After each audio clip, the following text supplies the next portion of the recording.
wabarakatuh.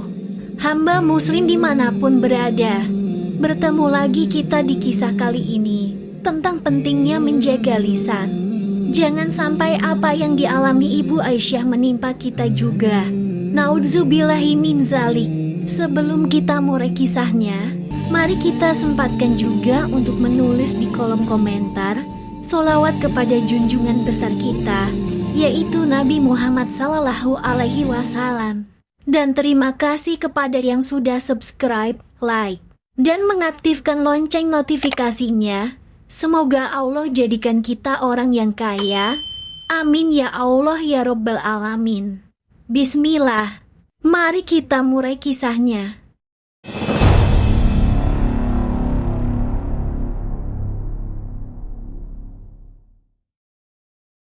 Di sebuah desa kecil, hiduplah seorang ibu bernama Aisyah yang dikenal sangat rajin beribadah. Sejak muda, Aisyah tak pernah meninggalkan salat 5 waktu, rutin membaca Al-Quran, dan rajin bersedekah. Namun, ada satu kebiasaan buruk yang dimiliki Aisyah, yaitu suka bergunjing dan memamerkan amal ibadahnya. Ia sering membicarakan keburukan orang lain dan merasa bangga dengan ibadahnya sendiri, seolah-olah ia lebih baik dari orang lain. Seperti tadi pagi ketika Ibu Aisyah membeli sayur ke pasar dan bertemu Ibu Romah, yaitu tetangganya. Kebetulan Ibu Romah ini tidak hadir di pengajian mingguan kemarin karena ada urusan mendadak. Lalu Ibu Aisyah bertanya, Ibu Romah kemana aja baru kelihatan? Saya tidak melihat ibu juga kemarin di pengajian.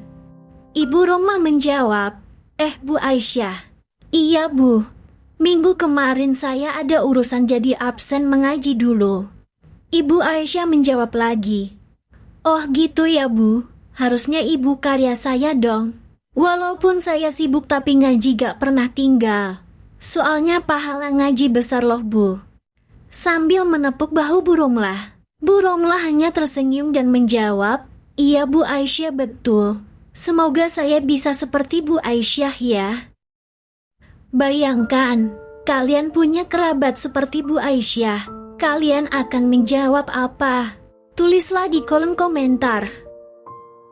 Suatu hari, Bu Aisyah mendapatkan rezeki untuk menunaikan ibadah umroh, sesuatu yang telah lama ia idam-idamkan. Ia dengan bangga menceritakan rencananya kepada semua orang di desa, seringkali dengan nada yang memperlihatkan betapa lebih unggulnya dirinya dalam beribadah. Setibanya di Makkah, Aisyah merasa sangat bahagia. Ia memposting banyak foto di media sosial, memperlihatkan dirinya sedang berdoa di depan Ka'bah, sambil menyertakan kata-kata yang menunjukkan betapa salehahnya ia. Namun, di tengah perjalanan ibadahnya ketika akan tawaf, Aisyah mulai merasakan sakit yang tak tertahankan di mulutnya. Tubuhnya melemah, kakinya tak sanggup lagi untuk berjalan dan matanya seketika gelap, dan ia terjatuh di Masjidil Haram. Orang-orang kaget dan takut melihat kejadian itu. Lalu datanglah pengawas Ka'bah dan Ibu Aisyah dibawa ke rumah sakit. Dan sampainya di rumah sakit, Ibu Aisyah ditangani oleh dokter. Beberapa waktu berlalu, akhirnya Ibu Aisyah siuman. Namun, ada yang aneh di wajahnya yang ia rasakan. Ternyata mulut Ibu Aisyah terkunci dan mengeluarkan darah yang mengalir deras. Ibu Aisyah panik dan menangis sejadi-jadinya karena darah terus mengalir dari mulutnya. Dokter pun kebingungan apa yang harus dilakukan. Hingga akhirnya ada satu orang yang datang, entah siapa dan dari mana. Dia menyarankan kepada Ibu Aisyah agar segera melakukan sholat taubat. Seketika itu langsung Ibu Aisyah mengambil wudhu untuk melaksanakan sholat tersebut. Dan ketika Ibu Aisyah sedang mengambil wudhu, tiba-tiba darah yang mengalir dari mulutnya berhenti seketika. Namun, belum bisa berbicara dan menganga karena mulutnya masih terkunci. Lalu Ibu Aisyah melaksanakan sholat taubatnya dengan air mata mengalir, menyesali semua perbuatannya, yaitu selalu merasa sombong dengan kalimat yang dia ucapkan kepada tetangganya. Setelah sholat taubatnya selesai, Ibu Aisyah langsung berdoa. Dan Masya Allah, ketika Ibu Aisyah akan mengucapkan kalimat la ilaha illallah, seketika itu mulut Ibu Aisyah yang terkunci terbuka kembali dan Ibu Aisyah bisa berbicara dengan normal. Subhanallah, Allahu Akbar. Kabar ini mengejutkan banyak orang, terutama keluarganya di desa. Bagaimana mungkin seorang wanita yang begitu rajin beribadah mengalami musibah di tempat suci? Mereka bertanya-tanya, apakah ada sesuatu yang salah? Ternyata penyebabnya adalah Ibu Aisyah yang selalu merasa dirinya benar dalam beribadah dan selalu mengeluarkan kalimat yang menyakiti hati orang lain. Dalam Al-Quran, Allah firman, celakalah bagi setiap pengumpat lagi penjela yang mengumpulkan harta dan menghitung-hitung. Dia mengira bahwa hartanya itu dapat mengekalkannya. Sekali-kali tidak. Sesungguhnya dia benar-benar akan dilemparkan ke dalam huthamah. Quran Surat Al-Humazah ayat 1 hingga 4.